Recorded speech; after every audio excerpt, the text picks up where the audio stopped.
ప్రస్తుతం మనం పాలేరు నియోజకవర్గంలోని నేలకొండపల్లి మండలం మొఠాపురం గ్రామ పంచాయతీ పరిధిలో ఉన్నాం. కాంగ్రెస్ పార్టీ మండల సీనియర్ నాయకులు సిడిసి డైరెక్టరు గుడివల్ల మధు సార్ దగ్గర ఉన్నాం. నమస్కారం సార్. సార్, కాంగ్రెస్ పార్టీ ప్రవేశపెట్టిన 6 గ్యారెంటీలు మన గ్రామంలో ఎలా అమలవుతున్నాయి సార్? కాంగ్రెస్ పార్టీ ఈ రాష్ట్రంలో అధికారం రావడం ఒక చారిత్రక నిర్ణయం, చారిత్రక అవసరం కూడా. రేవంత్ రెడ్డి గారు ఆ రోజు కాంగ్రెస్ పార్టీ సోనియా గాంధీ నాయకత్వంలో ఇచ్చిన వాగ్దానాల అమలుకి చాలా కృషి చేస్తున్నారు. ఇంకా గతంలో టీఆర్ఎస్ ప్రభుత్వం కొంత రాష్ట్ర ఖజానాన్ని లూటీ చేసిన సందర్భంలో గవర్నమెంటు సకాలంలో కొన్ని పనులు చేయలేకపోతున్నా కూడా ఇప్పటికీ వాళ్ళు చేయాలని ఆతృత ఉన్నారు. గవర్నమెంట్ చాలా చేయడానికి కట్టుబడి ఉంది. ఇంకా మా గ్రామంలో ఇప్పుడు ఇందిరా ఇళ్ళు వచ్చే సందర్భం మొన్న 180 ఇళ్ళు శాంక్షన్ మంజూరు చేయడం జరిగింది. రేపు మినిస్టర్ గారు పొంగులేటి శ్రీనివాసరెడ్డి గారు మా గ్రామంలో 30 నుంచి 40 ఇళ్ళు ఇవ్వడానికి సిద్ధంగా ఉన్నారు. అట్లా కాకుండా ఎప్పటి నుంచో టీఆర్ఎస్ గవర్నమెంట్ రేషన్ కార్డులు మంజూరు కానీ కుటుంబాలు చాలా పెళ్ళి అయిన సందర్భాలు కూడా వాళ్ళందరికీ రేషన్ కార్డులు మంజూరు అయ్యి రేపు 4 రోజుల్లో కార్డులు ఇష్యూ చేయడానికి గవర్నమెంట్ సిద్ధంగా ఉంది. అంతేకాకుండా మా గ్రామంలో ఈ మధ్యకాలంలో మేము 40-50 లక్షలకి సీసీ రోడ్డు నిర్మాణం చేయడం జరిగింది. అది కూడా ఎస్సీ ఎస్టీ కాలనీలలో బడుగు బలహీన వర్గాల కాలనీ మేము రోడ్లు వాళ్ళకి ఏది ఇబ్బంది ఉంది అవి పోస్తున్నాం. ఇంకా భవిష్యత్తులో ఇంకా మాకు 3 కిలోమీటర్లు ₹1 కోటి బీటీ రోడ్డు శాంక్షన్ అయింది. ఈ ప్రభుత్వం వచ్చినాక మాకైతే మంచిగా అనిపిస్తుంది. అట్లే ఉచితంగా మహిళలకు పెట్టిన ఉచిత బస్సు ప్రయాణ సౌకర్యంగా చాలా సౌకర్యంగా మా మహిళలకు ఉంది. అట్లే కరెంటు ఉచితంగా ఇచ్చే కరెంటు 200 యూనిట్ల కరెంటు చాలా ప్రజలకు మా గ్రామంలో గతంలో 5 నుంచి 6 లక్షల రూపాయలు కలెక్షన్ అయ్యేది. ఈరోజు ₹7,000 ₹8,000 తీసుకొని అంటే అంత రైతు ప్రజలకి లబ్ధి చేకూర్చే విధంగా ఉందని మేము భావిస్తున్నాం. ప్రజల్లో కూడా మంచి సంతృప్తి ఉంది, మంచి పరిపాలన జరుగుతుందనే ఉద్దేశంతో ప్రజలు కూడా భావిస్తున్నారు. రాబోయే రోజుల్లో ఇంకా కాంగ్రెస్ పార్టీ ఇందిరమ్మ ఆత్మీయ భరోసా కింద ప్రతి కుటుంబానికి ₹12,000 ఇవ్వబోతుంది. అంతేకాకుండా రైతు భరోసా కూడా ఎకరానికి గతంలో 5,000 దాన్ని ఎకరానికి 6,000 చేసి మనం 3 ఎకరాల ప్రతి రైతుకి మా దాంట్లో మా గ్రామంలో పట్టడం జరిగింది. భవిష్యత్తులో కూడా ఇంకా ఈ నెల 31 మొన్న రైతులందరికీ కూడా ఎన్ని ఎకరాలు ఉన్నా దాంతో సంబంధం లేకుండా ఈ రైతు భరోసా నిధులు గవర్నమెంట్ ఇచ్చేదానికి సిద్ధంగా ఉంది. అది వస్తుంది. రుణమాఫీ కూడా మా గ్రామంలో దగ్గర 215 మంది రైతులకి మా సొసైటీ పరిధిలో సుమారు ఒక ₹1 కోటి పైన రుణమాఫీ జరగడం జరిగింది రైతులకి. ఇంకా జరగాల్సింది, అది కూడా గవర్నమెంట్ చేద్దామని మేము భావిస్తున్నాం. కాకపోతే గవర్నమెంట్ ఇక్కడ బడ్జెట్ లోటు ఉండి చేయలేకపోతుంది. కానీ ఈ గవర్నమెంట్ వచ్చినాక రైతుల్లో కానీ మహిళల్లో కానీ మంచి సంతృప్తి ఉందని మేము భావిస్తున్నాం. సార్, మీరు ప్రస్తుతం సిడిసి డైరెక్టర్గా ఉన్నారు సార్. రైతులకు బోనస్ మద్దతు ధర విషయంలో కానీ, విత్తనాల సరఫరా విషయంలో కానీ, ఎరువుల సబ్సిడీ విషయంలో కానీ రైతులకు ఎలాంటి మేలు జరుగుతుంది సార్? కాంగ్రెస్ పార్టీ వచ్చినాక పెద్ద చారిత్రక నిర్ణయం ఏంటంటే మొన్న ప్యాడీకి బోనస్ ప్రకటించడం చాలా గొప్ప విషయం. ₹500 ప్యాడీకి బోనస్.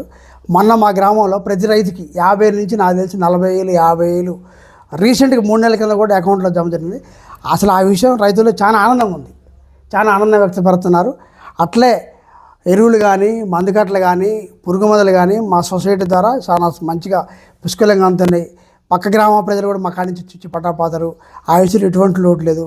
ఎరువులు విత్తనాల్లో కూడా ఎటువంటి నకిరీలు లేకుండా తుమ్మల నాగేశ్వరరావు గారు కానీ దాని మినిస్టర్ ఉండి కాబట్టి ఆయన కూడా అనుభవం ఉన్న మంత్రి కాబట్టి ఆ విషయాన్ని చాలా పకడ్బందీగా చర్యలు తీసుకొని రేపు భవిష్యత్తులో రాబోయే రోజుల్లో గతంలో ఈ టీఆర్ఎస్ గవర్నమెంటు ఏవో ఆఫీసుని ఓన్లీ ఉత్సవ విగ్రహాలు మిగిల్చింది.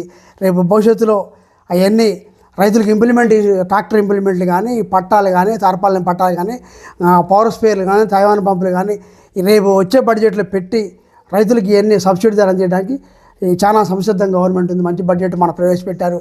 ఆ బడ్జెట్లో కూడా రైతులకు సబ్సిడీ ధర ఇవన్నీ అందియాలని గవర్నమెంట్ మంచి విశ్వాసంతో ఉంది. అది మేము ఖచ్చితంగా అందుకుంటామని ఆశిస్తున్నాం. సార్, రైతులు ప్రధానంగా వ్యక్తపడుతున్న విషయం ఏంటంటే సార్, రైతు రుణమాఫీ పూర్తిగా కాలేదంటున్నారు సార్. అలాగే రైతు బంధు కూడా అక్కడక్కడ పర్లేదు అంటున్నారు సార్. మీరు మీ పార్టీ తరఫున ఈ రైతులకు న్యాయం చేసే విషయంలో మీరు ఏం సూచన చేస్తారు సార్ రైతులకు? రైతు భరోసా విషయంలో కొంత గవర్నమెంట్ కొంత తాత్సారం చేస్తుంది. కానీ బడ్జెట్ లేకనది గవర్నమెంట్ ఇవ్వాలని పూర్తి ఉంది, నిర్ణయంతో ఉంది.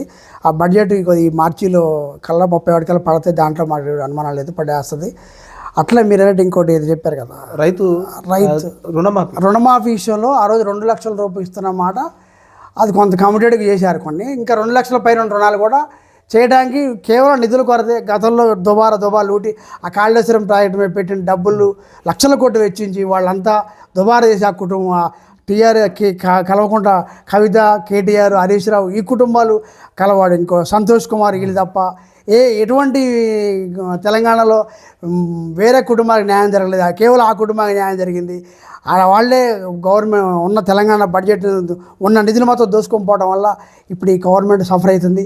దీన్ని కూడా త్వరలో ఈ గవర్నమెంట్ అధిగమించి రాబోయే రోజుల్లో మంచిగా పరిపాలన ఆశిస్తున్నాం మేము. సార్, బీఆర్ఎస్ పార్టీ ప్రధానమైన ఆరోపణ ఏంటంటే అభివృద్ధి మొత్తం మేమే కొనసాగించినాం, కాంగ్రెస్ చేసింది ఏం లేదు, డబ్బా కొట్టుకుంటుందని వాళ్ళు ప్రచారం చేస్తుంటారు. ఇది ఎంతవరకు వాస్తవం అంటారు? వాళ్ళు నిజంగా అభివృద్ధి చేస్తే ప్రజలకి ఎంత దూరం అవుతారు, వాళ్ళు అధికారికి ఎంత దూరం అవుతారు. వాళ్ళ అభివృద్ధి జరగలేదు, వాళ్ళ కుటుంబ పరిపాలన జరిగింది. అభివృద్ధి ఎక్కడ జరగదు తెలంగాణలో. కేవలం కుటుంబ పరిపాలన జరిగింది. దాచుకోవడం. లిక్కర్ స్కామ్లో ఎవరన్నా ఉంటారా? కేసీఆర్ కూతురు లిక్కర్ స్కామ్లో ఉంది. చాలా అది చెప్పుకోవడానికి చాలా సిగ్గుచేటు. తెలంగాణ ఆడబిడ్డలు చాలా ఆత్మగౌరవంతో ఉంటారు. అటువంటి సందర్భాలు చాలా ఉన్నాయి. అందుకే ఆ కుటుంబాన్ని తెలంగాణ ప్రజలు విస్మరించారు. వాళ్ళ అధికారులు రావడం కాలా. రేపు రాబోయే రోజుల్లో ఒక ప్యాడీకే కాదు, కాటన్కి వాటికి ఇంకా బోనస్ ఇవ్వడానికి రైతులకి ఎంతో చేయాలని గవర్నమెంట్ చాలా తాపత్రయం ఉంది. కొంచెం బడ్జెట్ సమకూర్చినాక అసలు ఎవడికి ఊహకందరికంగా పథకాలు వస్తాయని మేము ఆశిస్తున్నాం. సార్, ఈ ఖమ్మం జిల్లా నుంచి 3 మంత్రులు ప్రాతినిధ్యం వహిస్తున్నారు సార్. ఇక్కడ మీ నియోజకవర్గాలకు కానీ జిల్లాకు కానీ తెలంగాణ రాష్ట్రం ఎలాంటి అభివృద్ధి కొనసాగుతుంది ఈ 3 మంత్రుల ద్వారా? ఖమ్మం జిల్లాకి ఆర్థిక మంత్రిగా బట్టి విక్రమార్క గారు ఉన్నారు, రాష్ట్ర రెవెన్యూ మంత్రిగా పొంగురెడ్డి గారు ఉన్నారు, వ్యవసాయ శాఖగా తుమ్మల గారు ఉన్నారు. 3 పోర్టుఫోలియోలు కూడా చాలా మంచి గవర్నమెంట్. మాకు ఖమ్మం జిల్లాకి రావాల్సిన నిధుల్లో కానీ చేయాల్సిందంటే వాళ్ళు 3 చాలా సమిష్టిగా ఎటువంటి గొడవలు వర్గపోరు లేకుండా మంచిగా చేసుకుంటూ పోతున్నారు. భవిష్యత్తులో ఇదే అభివృద్ధి కొనసాగితరం మేము ఆశిస్తున్నాం. సార్, రాహుల్ గాంధీ జోడో యాత్ర ఎలాంటి ప్రభావం చూపింది సార్ తెలంగాణ రాష్ట్రంలో? అదే ఆ జోడో యాత్ర ఇన్ఫ్యాక్టేగా జరిగింది. అంత తెలంగాణలో గవర్నమెంట్ రావడానికి కారణం రేవంత్ రెడ్డి యొక్క పర్ఫార్మెన్స్, జనంలో మంచిగా ఉండటం. అట్లే మా జిల్లా నుంచి తుమ్మల గారు, పొంగులేటి గారు వీళ్ళంతా మీ ఖమ్మం ఉత్తరం మన సీట్ గవర్నమెంట్ రావడానికి కారణం ఖమ్మం, నల్గొండ, మహబూబ్నగర్ ఈ జిల్లాల్లో మంచి లీడింగ్ రావడానికి మాకున్న నాయకత్వం. ఇక్కడ సిపిఐతో కొంత పొత్తు పెట్టుకోవడం మొత్తం జరిగి కమ్యూనిస్టుతో కూడా సార్ సిపిఎం అంటే వాళ్ళకి ఎక్కువ ఆశలు ఆలోచనలు ఉండి వాళ్ళే సైడ్ అయిపోయారు. కానీ వాళ్ళు కూడా కలిసి ఉండి ఇంకా బాగుండేది. సిపిఐ పార్టీ మంచి మిత్రపక్షంగా ఉంటాం. ఇవన్నీ కలిసి ఖమ్మం జిల్లాలో మంచి అభివృద్ధి జరుగుతుందని మేము ఆశిస్తున్నాం. సార్, ఇటీవల కాంగ్రెస్ పార్టీ బీసీ వర్గీకరణ బిల్లు ఆమోదం చేసింది సార్. అలాగే ఎస్సీ వర్గీకరణ కూడా ఆమోదం పొందింది సార్. ఈ బీసీ వర్గీకరణ ద్వారా ఎస్సీ వర్గీకరణ ప్రజలకు ఎలాంటి మేలు జరుగుతుంది సార్? మీరు బీసీ వర్గీకరణ బిల్లు అనేది మన 44% బీసీలకు రిజర్వేషన్ అనేది మన భారతదేశం 29 రాష్ట్రాల్లో ఏ రాష్ట్ర ప్రభుత్వం దీని గురించి ఆలోచించలేదు. రేవంత్ రెడ్డి గారి దీని మీద చాలా స్పష్టమైన అభిప్రాయంతో ఉండి ఏకాభిప్రాయంతో ఉండి ఈ బిల్లును మన అసెంబ్లీలో ప్రవేశపెడితే ఆమోదించడం చాలా ఆహ్వానించదగ్గ పరిణామం, హర్షించదగ్గ పరిణామం. ఇది మిగతా రాష్ట్రాలు కూడా దీన్ని మోటివేట్ తీసుకొని ఇంప్లిమెంట్ చేయాలని మేము కాంగ్రెస్ పార్టీ ద్వారా పిలిపిస్తున్నాం. బీజేపీ పాలిత రాష్ట్రాలు కూడా ఈ రకంగా మీరు ఈ 44% రిజర్వేషన్ చేసి బీసీలకు న్యాయం చేయాలని కోరుకుంటున్నాం. అట్లా ఎస్సీ వర్గీకరణ కోసం మన మందకృష్ణ మాదిగని ఊగినే మోడీ వచ్చి ఎక్కడో మహాసభలు ఆలింగనం చేసుకొని ఊగినే వాటేసుకుని ఏడడం కాదు. అసలు ఇంప్లిమెంట్ ఏం చేద్దాం అనుకుంటే దాని మీద ఆలోచన ఏంది, నీ చిత్తశుద్ధి ఏంటి? ఇంతమంది మీరు దాని మీద క్లారిటీ లేదు. మీకున్న మీ పాలిత రాష్ట్రాల్లో కూడా ఈ రకంగా ఎవడు మీరు ఆలోచన చేయట్లేదు. దీని మీద కాంగ్రెస్ పార్టీ ఎస్సీ వర్గీకరణని బీసీ రిజర్వేషన్ కానీ చాలా స్పష్టమైన హామీ ఇస్తుంది. దాన్ని అమలు చేయడానికి పూనుకున్నాం, చేస్తున్నాం, ఇంకా అభిప్రాయపడుతున్నాం. అది సార్, కాంగ్రెస్ పార్టీలో అంటే ఎంతో కాలం నుంచి పనిచేస్తున్న వాళ్ళకు ప్రాధాన్యత దక్కట్లేదు, కొత్తగా వచ్చిన వారికి అవకాశాలు అందుతున్నాయి అంటారు సార్. ఇది ఎంతవరకు వాస్తవం అంటారు? కాంగ్రెస్ పార్టీ అంటే కొత్త పాత కలయికే. మన గవర్నమెంట్ రావడానికి కొత్త వాళ్ళు పాత వాళ్ళు అందరం మేము కూడా కొత్తగా వచ్చిన వాళ్ళే. మేము కూడా వేరే పార్టీ వచ్చినాం. మేము దిగినాక కొద్ది ఊళ్ళో మార్పు వచ్చింది, ఓట్లు పడ్డాయి. అట్లా రాష్ట్రవ్యాప్తంగా ఏదో జరిగింది, కొత్త పాత కలయికలు జరిగింది.